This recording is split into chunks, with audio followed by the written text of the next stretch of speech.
Ooh, well, hello, ladies and gentlemen. Why is it not on my stereo microphone? There we go. Okay, I think we got it. I think my audio probably sounds better now than it did 4 seconds ago. And if not, let me know, because we're all about helping you out, everybody. Welcome to the CoinGeek Weekly Livestream. I'm your host. Hello. Yeah, there we go. Okay. I'm your host, Kurt Wuckert Jr., broadcasting live from the South Florida Citadel, and doing our very best to keep it professional and with mixed results. So we have a bunch going on today. We've had just an absolutely wild week. I'm going to give a little bit of a personal update here. There's so much crazy stuff going on in the world. I just heard that maybe a Russian plane just collided with or shot down a U.S. drone somewhere. So that's a little bit of a problem. We're getting Moody's, like the giant credit rating company, saying that the outlook on the entire U.S. banking system is being brought to a deteriorating operating environment. So if we were AAA, maybe we're talking AA, something like that. So there's a bunch of goofy stuff going on. I spent a few days in Austin, went and spoke at the Unbounded Perspective. I should say that right. Unbounded Perspectives event hosted by Unbounded Capital. I was their keynote speaker, talking about Bitcoin, blockchain generally, talked quite a bit about the history of Bitcoin and explaining to the people in the room why Bitcoin matters, what Bitcoin's capable of doing. And that was really, really fun because every time you actually talk to people who are interested, even vaguely, and you explain the superlatives, well, it's really exciting stuff. So I would encourage you, first of all, to follow Unbounded Capital and check them out and what they're doing. Just a good group of guys doing good stuff for BSV. And then, go do similar things, like create a meetup. We're doing a lot of meetups and stuff here at the South Florida Citadel, and we're really having a good time. Like, create spaces for people to work together, and really cool work will be done. This is if you build it, they will come. I don't think anybody said that before, so I'm gonna start using that. That'll be my new catchphrase. So if anybody, I'm Kurt Wuckert Jr. If you're watching, please like, subscribe, hit the alert bell.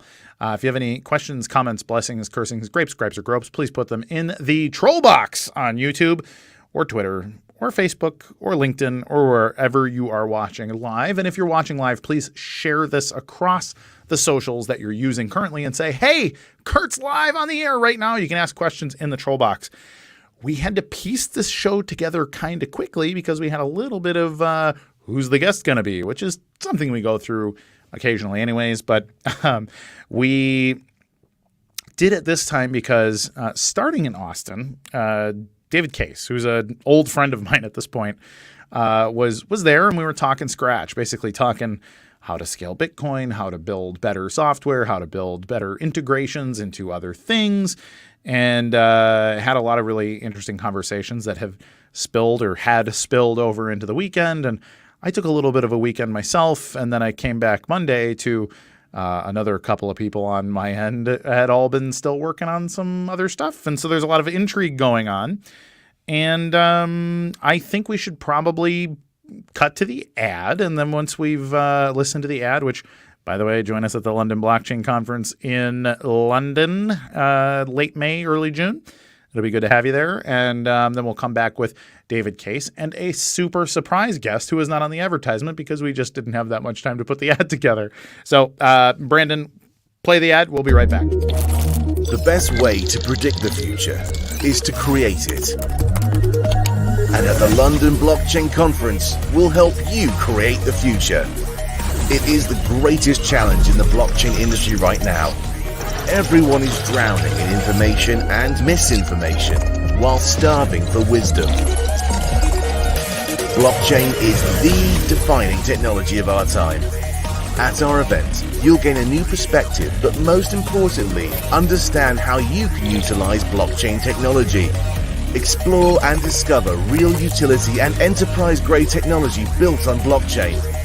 The London Blockchain Conference accelerates the rate of innovation, creating new opportunities and new revenue streams with novel solutions. You have an opportunity in front of you. Join us in London to learn and create the future.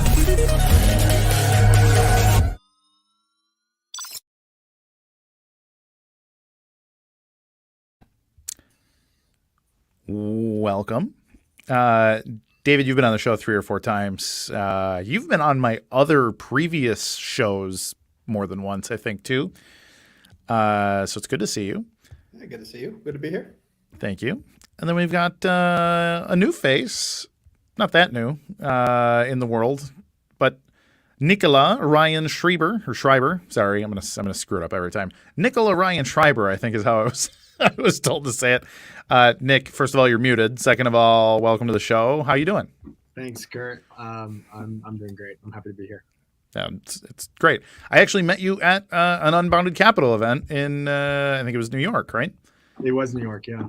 Yeah, so I was totally plugging Unbounded events because I just saw David at an Unbounded event last week. So thank you, Unbounded, for putting good people together. The show's not sponsored by them in any way, but if you guys are interested and you're watching, hey, we're ready. Okay, guys, let's talk a little bit about what's going on. David, a little bit of background on why you're available to do such things. You've been doing some work on some interesting projects lately. You want to give us maybe the 6 months worth of update for the audience? Yeah. So I left Crypto Fights back in January. And since then, I've pretty much been having a blast. Being a super nerd and just playing with all sorts of cool stuff. And honestly, juggling about 4 different endeavors at the same time, but they're all driving me. So it's fun. That's great. Now you've been a guest at the Citadel. Shoot, you've been a guest at my home a few times. It's always really great to have you come down to Florida. So we'll plug that a little bit too. If anybody wants to come have fun in the sun and develop in a cool space, we get stuff done. So Nick, what's your story? I don't know you really hardly at all. So I would love to hear who are you? What's your Bitcoin story? How'd you end up doing what you're doing? So the Bitcoin story is I got into Bitcoin in October of 2021, so a year and a half ago, basically. And I was really, at that point, I was like, I need to figure out what this whole Web3 thing is. And I stumbled upon this pretty early on, when I didn't know anything. I stumbled upon this guy named Daniel Krawitz, who we all know and love. And he seemed like a odd figure, but he was very smart. And then I went on to other things, because Daniel was on this chain that I had never heard of, BSV, and then suddenly a little bit later I started to really dive deep into it because I realized that he was making a lot of sense. And then I stumbled on your podcast and started to really absorb all the knowledge and just got really obsessed with Bitcoin. And yeah, but that was mostly me doing it on my own. And then cool. my Cinderella arrival at the ball was at the Unbounded conference, and you were actually the first person I went up to while I was there, you and Joshua. Yeah. I was like, I need to go talk to these guys. That's awesome. Well, cool. Welcome to Bitcoin. Welcome to BSV. You have a project. You have a business. And yes, frankly, it's pretty cool because I'm kind of an arts and culture guy, and I think some people they think, everybody needs to wear a suit to work, and IBM is awesome. And frankly, IBM is awesome, but not everybody wants to wear a suit to work. So you are doing fun stuff, cool stuff, and I would love to hear about your company, which is called I'm. First of all, I'd love to hear why the name, and and then tell us what you do. So I'm the name. I don't know. I just liked it. It's short. It has to do with the idea of I'm as in I am. And so I'm, it's you're manifesting what you want in the world with I am. And nice. So the way it started was this past summer, I became really into the generative art on making art. And I made tens of thousands of images. And at that point, I was a mage, which is what the generative artists are called, mages. And so I was trying to figure out how to become a full-time mage, and I realized that there was basically no way to do it. And so then immediately my mind went to Bitcoin, and I was like, how can I use Bitcoin to make that a reality?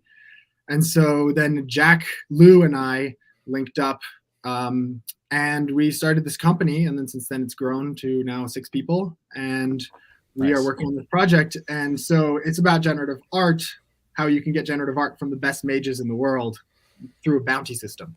But in order for that product to exist, we need to have an artifact archive. So separating out the Bitcoin wallet, the coin wallet from the non-money tokens, which will be your artifact archive. We had that, and so we were building that, and then when the ordinals thing came up, then we kind of switched the order of how we're going to do everything, and now we're putting out this artifact archive. So were you, when the business was conceived, presumably it was going to be based on run tokens, I would guess? It was going to be based on run tokens, yes. Okay. So actually, David's a really good guy to ask about this. Run was the preeminent protocol used on Bitcoin because of its programmability and just how flexible it was as a smart contract protocol and language, and the tooling and docs were all really good. First of all, I mean, like, for anybody that has looked into it, they know the answer. But if you're kind of watching this and saying, "Hey, what happened to Run protocol?" Can you fill us in on like what's the pivot? Like why are people moving away from Run, and what's the story there? Yeah. So a big portion of the reason why people are moving away from Run is because first of all, the company that created Run and was supporting some infrastructure to support it has decided that Run really needed to be revamped at a much deeper level than what was possible. And so it still works, it's still supportable, but there never really got to be much general purpose infrastructure supported to do the kind of indexing and the APIs that are required to really run at scale. Yeah. I mean, then additionally, I mean, some of the lessons that they learned, which is why they moved on, and which are some of the downfalls of Run as a protocol itself, is in concept, it's really, really good for interoperability across different apps and different projects. But the reality is, as different projects start interacting with each other, they don't really remain independent from each other. And so to support infrastructure that just works within one app, well, as soon as you start interacting with other apps, essentially that other app's data goes into your whole world of your overlay network on the chain. And so interoperability really turns into this hard to scale nightmare. And being especially, I mean, from Crypto Fights, where we have created millions and millions and millions of transactions on Run, like we were looking into how do we trade a Run token from Crypto Fights on external exchanges. And there got to be some real problems with that, because essentially those external exchanges had to know the entire history of Crypto Fights in order to validate those tokens. Yeah. And so in some ways we ruined it for everyone because it's just so hard to process all the data that we created. Yeah. Fascinating. Oh yeah. It's funny. Like, hey, we're testing, and oh shoot, our test is this monolith of unsyncable data in many regards. So do you think there's a future for Run tokens? I one of the things that really stood out to me about Run is that they are easy to learn to program, and that they, if it's not for something high velocity, I think is a pretty cool system. Yeah. And it's, as far as building complex logic in a stateful token language, it still is. I mean, the code is open source now. There's nothing that stops anyone from using it, and it's still very easy to get up and running. And if you're doing something that's doing a couple of thousand transactions a day, like it's trivial to run the infrastructure for it. Yeah. It's once you start doing in the hundreds of thousands or millions or tens of millions that it really starts getting to be a heavy load. Yeah. Okay. Totally reasonable. So now that leaves us in a situation where we've already got like 12 token protocols on BSV, and there's been like 3 or 4 serious ones. And now all of a sudden there's like a token explosion happening on BTC with this Ordinal stuff. Can we talk a little bit about what the heck an Ordinal inscription is and what the logic is? That like what makes an Ordinal inscription different than another token protocol on Bitcoin? Yeah. So I might actually back up a tiny step here. So for years and years and years in all Bitcoin chains, there's been this concept of a colored coin, which as a way to think about it, like literally if you have a pocket full of change and there's 1/4 in your pocket that is colored blue or pink or whatever color you want, like that is identified in such a way that says this one is special. This one is maybe not special, but this one is different. And I can identify the purple one. Mm-hmm. And up for years and years, the concept of tokens using colored coins has been around in Bitcoin. And the idea is basically you would write some custom transaction, some custom way of coloring this thing that you can keep track of it. And then as you spend it, you spend it in such a way that it maintains that color. Yep. And so you can identify what token that is, which can represent a fighter in crypto fights or a concert ticket or any kind of token thing you want. Sure. And there's been lots and lots of different colored coin approaches, and Run is one. And so I don't want to say most. Many different tokens use a colored coin approach. What Ordinals is this guy named Casey a couple months ago on BTC released this site, and I don't know if there's formally a white paper, but there's certainly a description of the idea that points out a concept which has been around since like 2012, but people forgot it existed, which is there is a native concept of coloring in Bitcoin. And that is simply assigning a serial number to every Satoshi as it is minted or as it is mined. So as it gets paid out in a block reward, you can literally just count from the first one that was ever created down to the current one that's being created, and it has a serial number. And then by simply spending that in a regular everyday Bitcoin transaction, you get kind of native functionality that says, okay, if I own this ordinal, you can track back the entire history of everything that has done. And if I send it to you, you now own that one. And so you own everything that's done to it. And so then the other part of kind of the ordinal standard on BTC is this idea that says in the history of this, in its lifeline, I can write a transaction with a certain type of data in it that just says, here's a file. And that file is associated with this Satoshi. And in the BTC world, it kind of took a bit of someone finding a loophole in how some of their taproot signing works that says, hey, we can shove some data in there. And so on BTC, if you want to fill up a whole block, I think you can put 4 megabytes of data on an inscription. Per block. Yeah, there have been some single transaction blocks on BTC where somebody is basically utilizing the protocol to do that. So that's funny. Yeah. So this concept of an ordinal at its core applies to every UTXO chain that exists. It applies to Litecoin, Bitcoin Cash, Dogecoin. Yeah. And it's really just a novel new way of looking at the existing chain. Mm-hmm. But it's a novel new way that everyone who sees it is like, oh my gosh, this is so much easier and so much because it's native, because I don't have to build a bunch of custom stuff on there. It just is part of what Bitcoin is. You just got to look at it differently. And so it's kind of taken off everywhere as. Yep.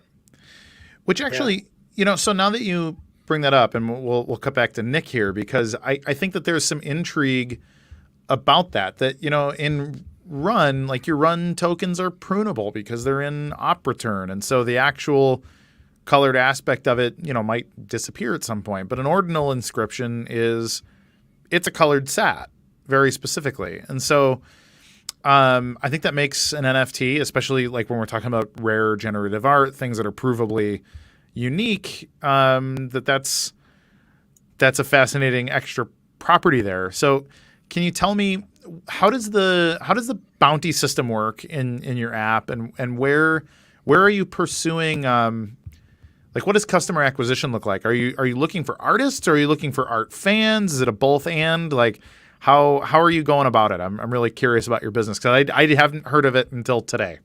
So basically, there are the mages, who are the people who have become incredibly good at using these generative art tools. And what people are kind of getting wrong about the whole generative art or generative world in general is that The people who learn how to use the tools are going to be all powerful and amazing.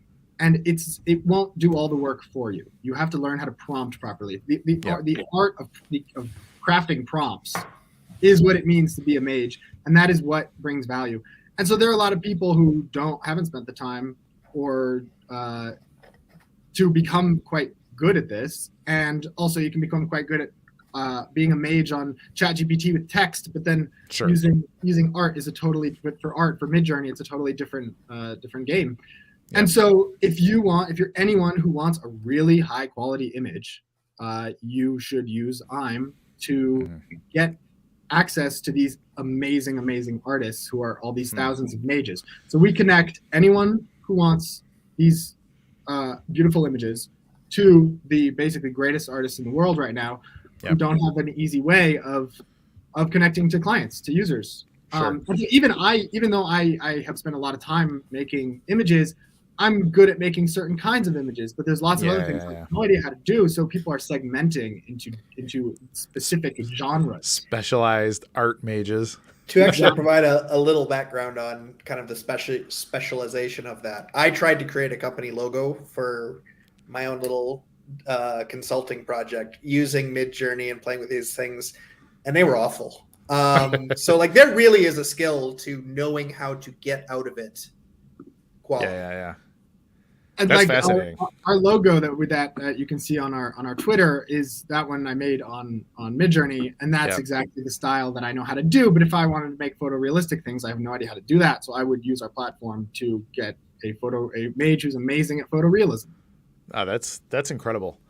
So let's if we're going to talk about generative art a year or two ago, we'd be talking about Bored Apes, where you essentially just have a data set of, hey, here's your base piece of art, and maybe this one gets a hat, and this one gets an earring, and this one's got a tattoo on his face, and some other stuff. I think people are aware of the sort of Bored Ape generative art process, and they've seen it across RelayX and Rare Candy a ton if they're just BSV people, but truly it's like OpenSea has been the place to get maybe a $6 million ape JPEG. But is there a difference now in skill set now that AI has suddenly just exploded? Also, by the way, I just saw it right before going on the air. OpenAI just announced ChatGPT 4 is going live today for people that are on the wait list. But is there a difference between that sort of AI art or generative art like you would typically think of as like the Bored Ape versus what's going on now? Are there ways to have Midjourney make your stuff with like just infinite more variables, or what's different? Well, what's different is that the NFT collection, as has been popularized on all the chains, has been about speculation and sometimes about community, but usually about speculation. Here, these images are more functional. I mean, so if you just want to decorate your walls, then you should use generative art, because that's how you can make something unique, exactly what you want. I mean, whatever your imagination can conjure, you can ask a mage to do it. And so you can use it for anything you want. So this is for Bitcoiners, but this is also for non-Bitcoiners. I mean, a media company that wants to populate the article with beautiful images so that people can click on, and then on the hero image, so people click on the image and read the article, they're going to want an enticing image, and the mage is going to be the best person to do it. And so you should come to IME and do that. So that's why it's different. But you can also use it to make an NFT collection the same way that you can do it using mine. So that's fascinating. I've always been fascinated with the ad business because it's just a fascinating business. But like the brands that we fall in love with, if you read about like Bernays and some of the people that have defined like here's how to market to people. Like, do you see like a company like Leo Burnett or something, some big ad agency that makes commercials for like McDonald's and things? Is it going to be the kind of job where you'd have a mage on staff essentially at one of these agencies, and then probably an internal one at your brand too? Is that where you see this kind of thing going? Yes, absolutely. So, I mean, the mage is just the next generation of, we went from painter to photographer to graphic designer using Photoshop, and now Mage. Yeah. And the Mage is the best because they can do all the previous things combined. Yeah. And faster and cheaper. And so, but the thing is, the Mage that you might hire a Mage if you're a big company. If you're a small company, you wouldn't. But even the big company, the Mage that you hire will only specialize in certain things. And so they would still use our bounty platform to get images that they don't really know how to do. Interesting. No, it's super cool. It's a really, really cool concept. Are you like, what's your rollout schedule? Are you live now? Are you live soon? Where are we at? So this week we are putting out the other part of our product, which is the Minter, the artifact archive, and then the marketplace will come out soon after that. Yep. And then in a couple weeks we will have the bounty platform up and running.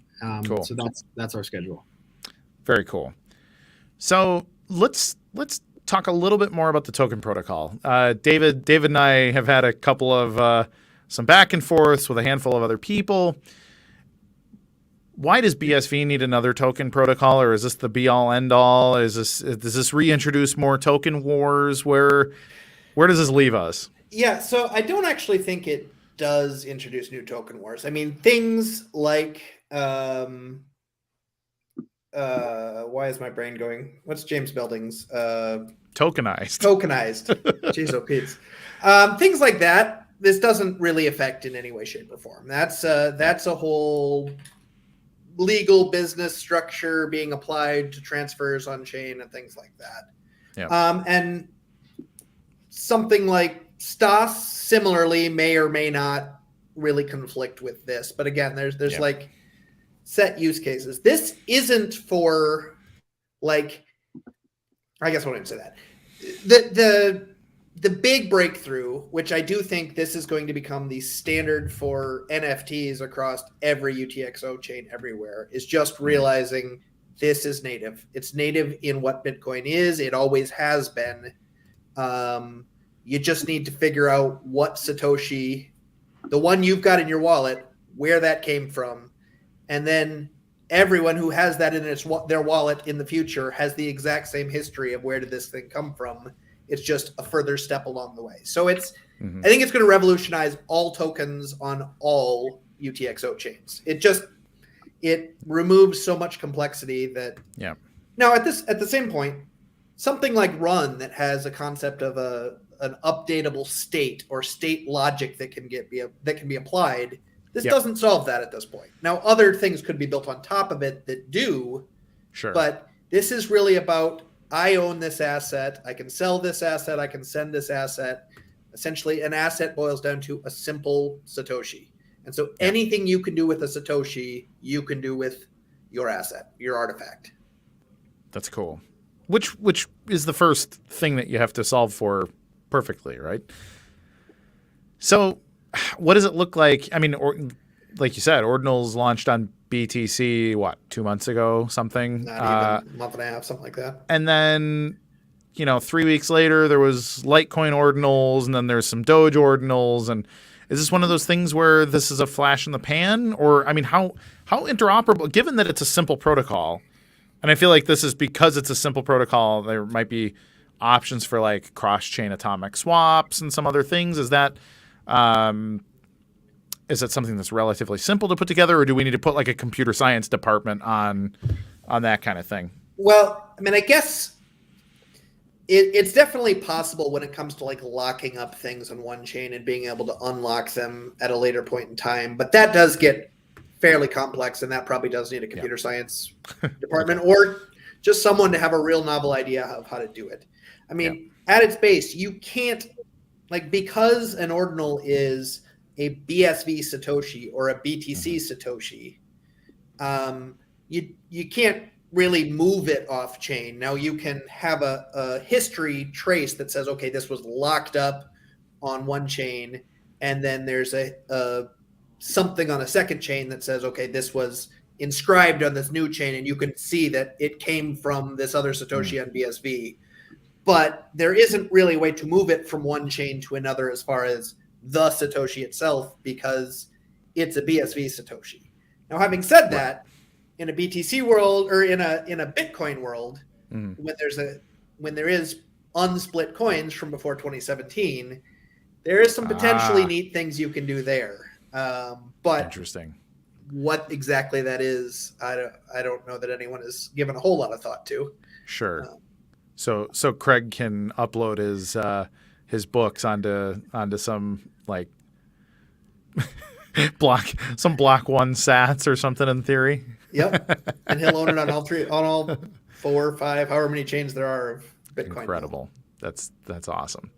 So this begs another question that's been kicking around in my mind since Litecoin Ordinals existed, is that one of the perks that everyone has told me about Lightning Network is that you can open a channel on BTC and close it on LTC or vice versa is a thing that you can do. Is there a lesson that can be learned from whatever method that is that could be applied here potentially? Possibly, but that type of that's all about locking up a certain value, a certain amount of Satoshis, regardless of which ones they are. Yeah. Where Ordinals is really about it goes all the way back to this specific Satoshi and what its history has been.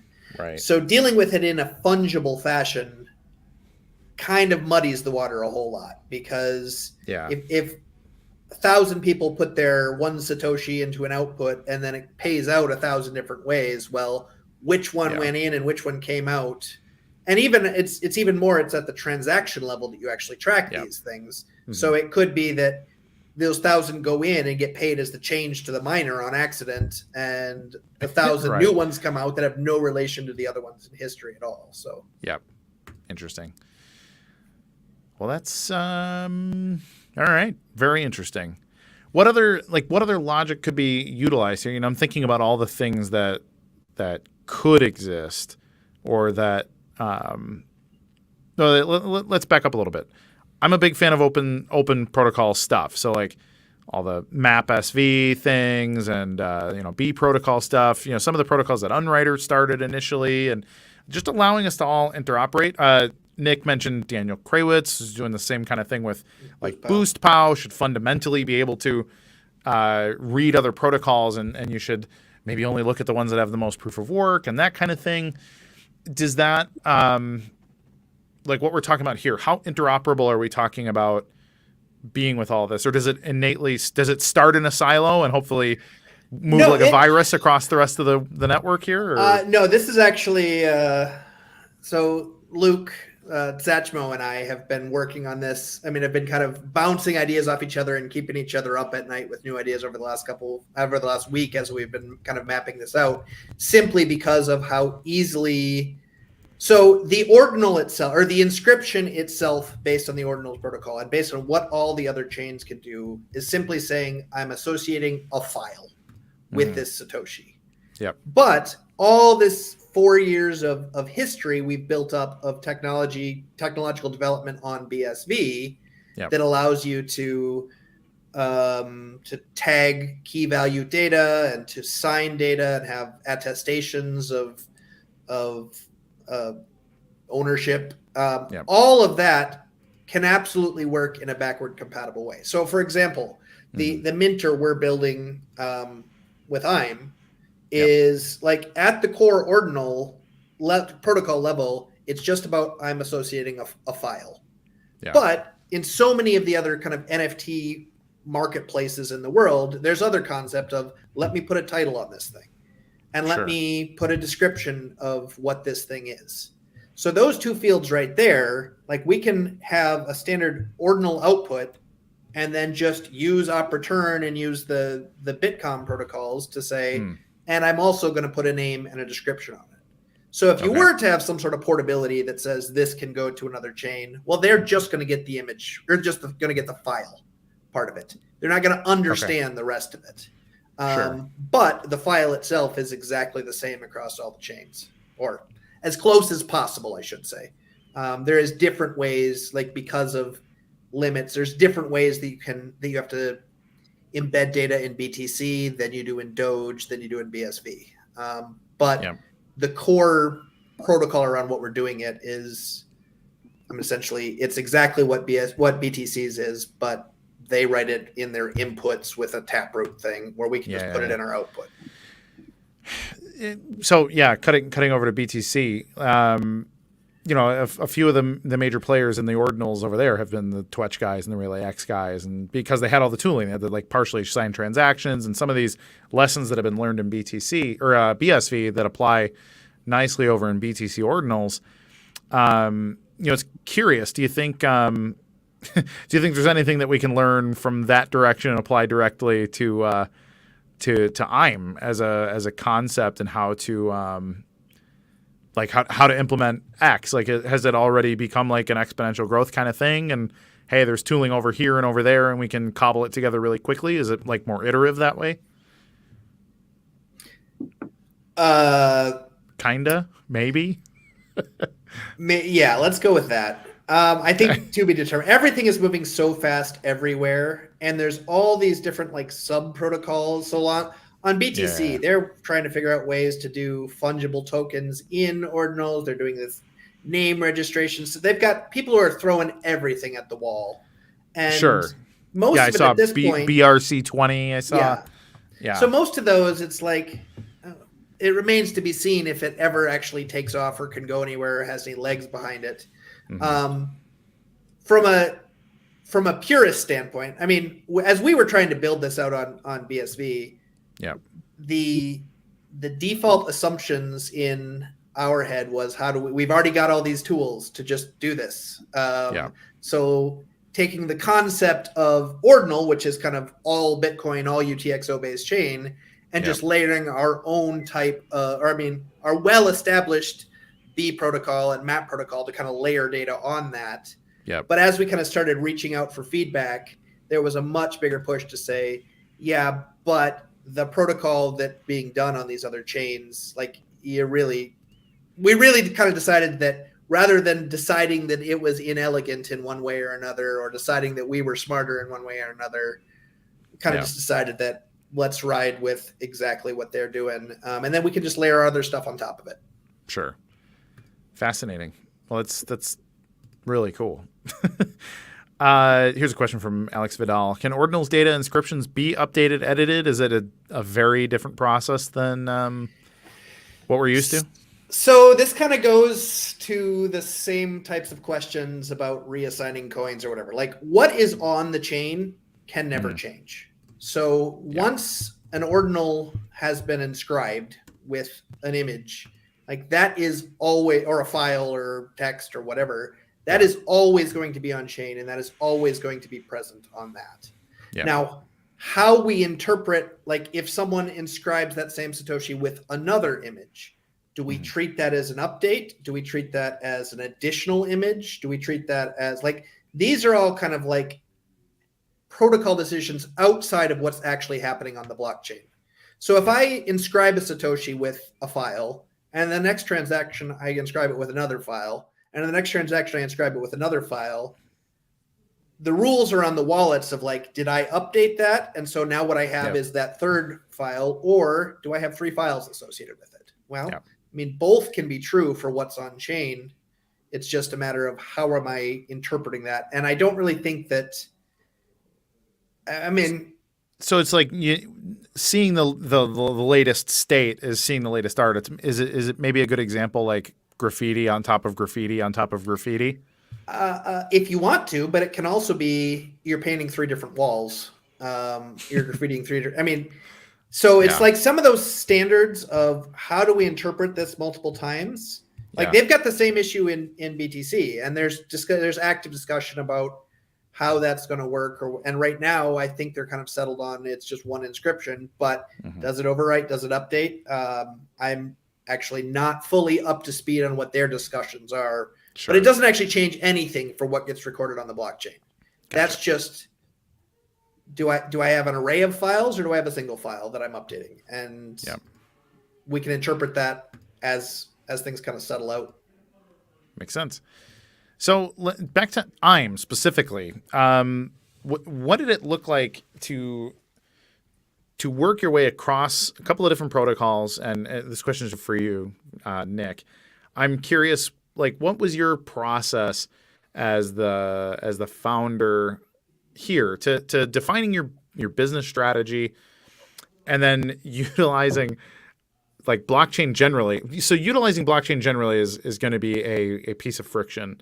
But as we've seen with many things, if there's money to be made, all of a sudden people just figure that friction part out. So what part of the process leads you to pick one thing over another? Like in this case, it's token protocols, but it could be anything. Like, hey, I want everybody to use hand cash versus Relay X is another basic decision to make, just like it would be, hey, I want people to use BSV or versus Ethereum. So I'm curious what your vetting looked like, and why is your business going to launch the way that it's going to launch versus the infinite other things that it could look like. I mean, so that's a very good question. So the first part is basically, the question is kind of why do we even want to do this on chain? And one of the and the main thing is first of all, it has to do with our beliefs. Sure. And then also it has to do with what friction do you want? Because there is friction with doing everything on chain, which is just different friction than doing everything not on chain. That's true. So you pick your poison, and we prefer this one, and we think this is better in the long term for everyone involved, the mages, the users. One of the things is it's very important to own your image. Mm-hmm. And in this, because all of the generative images are they're non-predictive. Every single image that comes through is a new one. Even if you regenerate the exact same prompt the same way, it won't spit out the same thing. So because of that instantly just makes sense to link with artifacts, because they're already unique in the way they look and in the way they and so they should be unique in the way they're represented on chain in data. And but it comes back to mainly the fact that you should own the images that you have. You should have the freedom to maintain what is yours, and then if you want to sell it, you can sell it later. So the token protocol that we are choosing to use is whatever best allows everyone to, across the chains and across BSV, use the same standard. There should just be some unification around this, so we can all agree. I mean, I agree. I think it's been a big,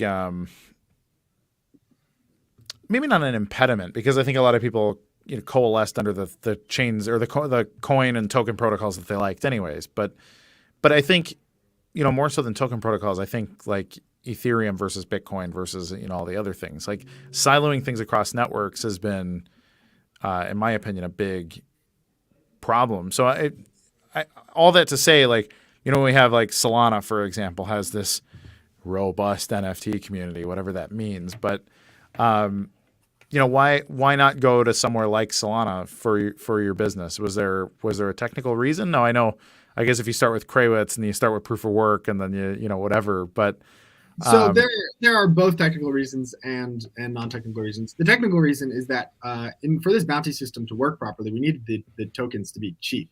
Mm-hmm. And so you need to be able to mint them for 1 cent. You need to be able to properly own them. And so, because even though most of the bounties are going to be $20, $50, $20, $50, $100, $200, I mean, if you really wanted to, you could make it much cheaper. Sure. So most of the mages wouldn't work for that little, but you could theoretically. So but overall, it's just the cost for the mage to put the image on chain has to be small for them, because otherwise they're not going to do it. The mage is already not guaranteed to win the bounty. And so, because they're competing against all the other mages. Right. And so that's already something they have to fight through. So making it too expensive, it just wouldn't work on any other chains. But there's an aspect about this token protocol that really, it's an olive branch to the other chains. BSV does a lot of things way better than all the other chains, but there are also things that the other chains do very well. And clearly with this ordinals thing on BTC, that's been demonstrated. Yeah. And so although there's been a lot of division amongst all these chains, this is an opportunity for everyone to come together and realize that, we are basically all in the same world. A lot of us have the same values. We just disagree on how to execute it. Yeah. So. Right. So we shouldn't hate each other, maybe? Yes. We should be good to each other. We should be. Yes. Thank you. I'm going to use that. So it's funny. Something occurred to me as you were saying it, Nick, is that there's all these people complaining that, oh my God, ChatGPT is going to put a bunch of white collar, mid-level people out of business. Like they're going to be gone. They're going to be fired. Like the big companies and the governments and all these things, like anybody that needs to come up with content. Somebody was saying, I was reading earlier, somebody's going to put Hollywood script writers out of business because you can just put this stuff into ChatGPT and get a blockbuster movie out of it. And I don't think we're there yet, but I haven't looked at ChatGPT 4. Maybe that's exactly what it's going to do. But I think what your product is doing, what IME is doing, is you're creating a competitive marketplace to bring some actual, what do you call it? Basically market price discovery, like figuring out what is a Mage actually worth. And the answer to that question is well, they're worth what you'll pay them, frankly. And so I think this tool is a really good idea and a really important idea to bring a little bit of sanity back to the fact that, hey, AI is like a hammer. It's not like a god. So, yeah, I'm glad you bring that up, because basically my experience is that everyone who complains that AI is going to take over the world hasn't played around with AI. And so, because once you play around with it, you realize, yes, it's an amazingly powerful tool. It really is. It's quite spectacular. But it gives you what you want, but you don't know exactly what you want. And there are still incredibly creative people. Everyone has a friend who's just so much more creative than everyone else you've met. And that person with that tool will do something so much more interesting and innovative than anyone else. And so it's a tool like any other. And so it will, I mean, it's just like every tool in the history of the universe. Some people will be using old tools that are no longer useful relative to new ones. But there are thousands, hundreds of thousands, millions of people that are going to be using these tools on a day-to-day basis, and their jobs will be based around it. So on this topic, like as I've been working with IME, because we're very AI focused, they kind of pushed me to check out GitHub's Copilot for coding.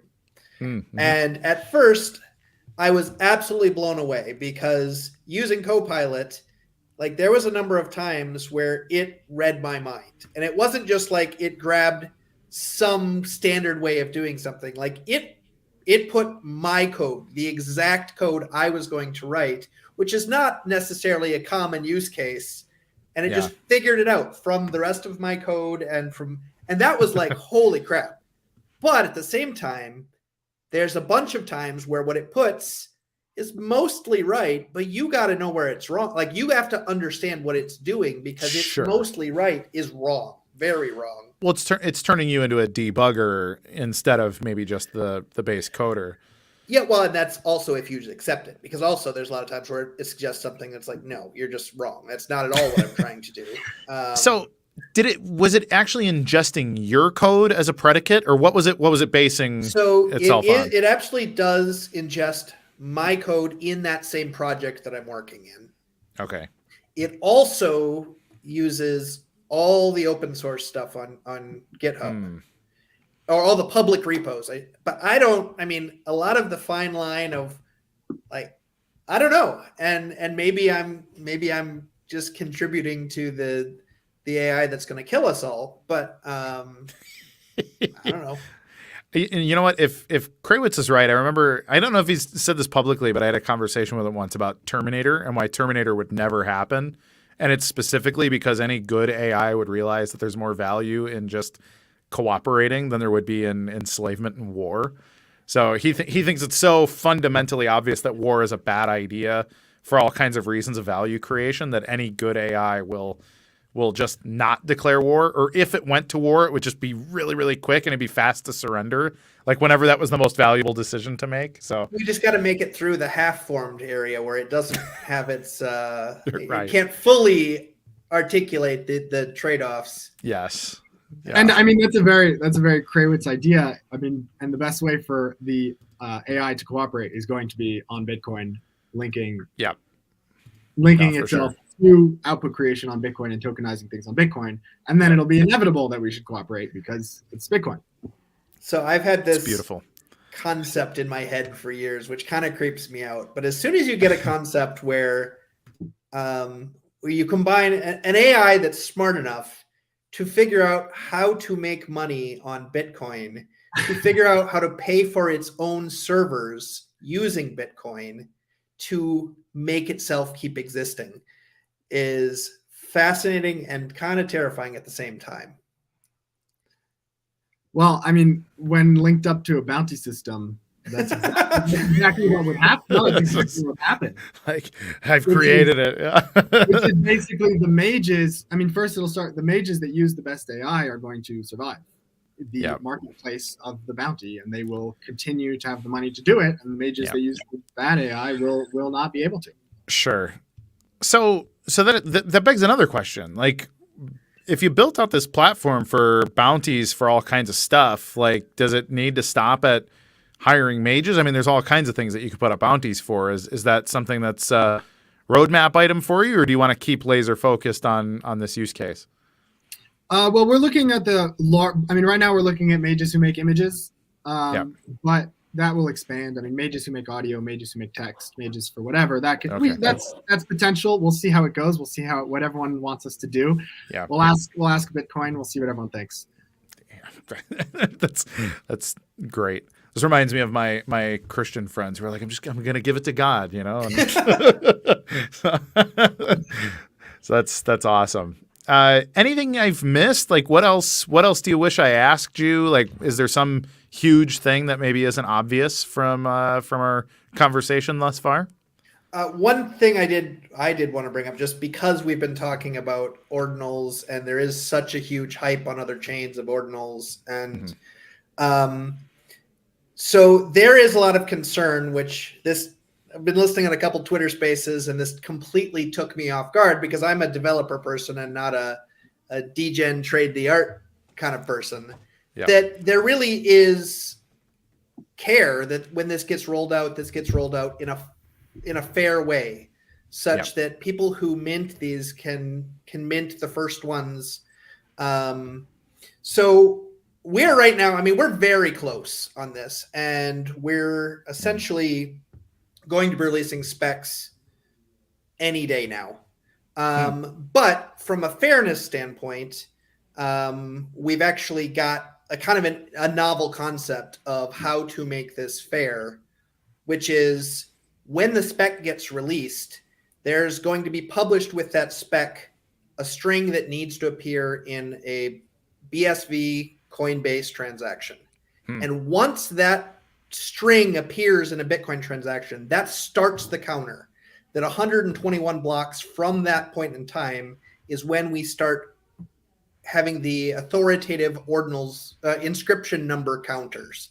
So if you want to be the first one to inscribe, and you inscribe before that 121 block standoff of when this string appeared in a Bitcoin Coinbase, well, then it's not an ordinal yet. I mean, it's an ordinal. It's not an inscription. Its rarity isn't going to be counted toward. You basically built a test transaction that because they go from 0, 1, 2, 3, etc. So if you do one before the start block, you're essentially attempting to pre-mine is what you're saying. Yeah, okay. And so this is an anti-pre-mine mechanism we've come up with to ensure that everyone gets a fair shot to get number one. That's super cool. I mean, I think that's, first of all, like, super noble, because I would expect, out of the, classic crypto culture to be like, yeah, we're starting them at 1,000. Here, go. And, that kind of thing from the Moon Boys out there, your VC-backed, Miami-based proof of stake tokens that come out. So, that's awesome. So we're talking days from now, we'll get to see a spec and start to do some stuff. If not sooner, but that's an if. Yeah. No, sure. No, I'm sure there's always contingencies on a lot of these things. Well, it's incredible. And when that comes out, you will go to im.world and you will mint any inscription you want, and then you'll be able to see it all in your artifact archive, and you'll have a profile, and it's going to be sleek and lovely. That's cool. And then there'll be a marketplace too. No, awesome. But not yet. I love artifact. Artifact is a word. I think is a really good way to explain an NFT. Actually, just like Artifact is actually a more specific word than NFT. Than any token, because basically it separates out the concept of the non-money tokens from the money tokens. Yeah. So any non-money token is an artifact, and that'll appear in your archive. And any money token is money and will appear in your wallet. So separating those out is quite important. It's actually deeper than that too, and how closely it fits in what is actually happening on Bitcoin. Because, like I mentioned, the colored coins thing earlier. Like in all the other colored coins concepts, like you actually own a UTXO that has that coloring on it. Yep. This isn't that. This is at some point in the past, this data was inscribed onto your Satoshi. Right. But it's an artifact. I mean, you're doing archaeology to determine what has been inscribed on this Satoshi. And so which is funny because like settling on that term is a very, very new thing, but it actually is a very, very fitting term. It is. No, I really like it. It stands out as finally we figured out the right word to identify what the heck is actually occurring to the Satoshi. So no, that's super cool. I think even like Ordinal is, like this other system of counting that can be applied to an existing system. Like I think it's just a really nice way. And then you get the looping spin, like the kind of corkscrew imagery of Ordinal counting and stuff is really cool. Anything, man, what other like interesting etymology exists here with with the words? I'm a word guy, so this tickles my fancy. Well, we are also word guys at IM. We spend too much time thinking about words. So you'll have basically the artifact will be whatever the non-money token, but and then the inscription will be the inscription number. So whenever someone refers to the inscription, it'll have to do with which number artifact from the 121st block after it's put in the on chain. So it'll have to do with the number, and those will just count from 1 up until infinity, up until the 100 billion in a couple weeks, hopefully. Nice. On the wordplay front, though, I do have to share the minter is actually the artifactory. It is the artifactory. No, that's cool. All right, man. You guys are killing it. This is fun. I'm super stoked. I think this all sounds like a lot of really exciting stuff. Mostly because I've dug into ordinals a little bit because I got to stay informed, and it's like immediately I was like, ooh, this is elegant. I really like how elegant ordinals is conceptually, and so, but the last thing in my mind was, hey, let's do ordinals, necessarily on BSV. But I think the way that, like, specifically for this application and the way that it's kind of being treated, I think is a nice way to kick it off. It's a nice way to debut it and make it, just make it important, make it feel special. Like, I think it's really important to have a little bit of a ritual in your life to make something really matter. And so kudos to you guys. Really, really cool stuff. Well, thanks, Kurt. Yeah. Kudos to you. You're always connecting everyone in this network. I mean, the network wouldn't be the same without you. You know what? I appreciate that. That is quite nice, Nick. Thank you. Are you a New Yorker by chance? I am a New Yorker, yes. Okay. So that means I think you get to come to Florida for free for like 1 week a year anyways. So if the accents over Christmas indicate anything, it's that. So it's an actual requirement. You can't be a New York citizen unless you go visit Florida a couple times a year. There you go. Well, so awesome. I don't know if he wants to call out for this or not, but I do think also Luke gets a ton of credit for this as well. So tons of hard work put in on his part, even though he's not associated with IM, he's associated with the ordinals on BSV push. And also the CTO of IM, Jens, and of course Jack Liu.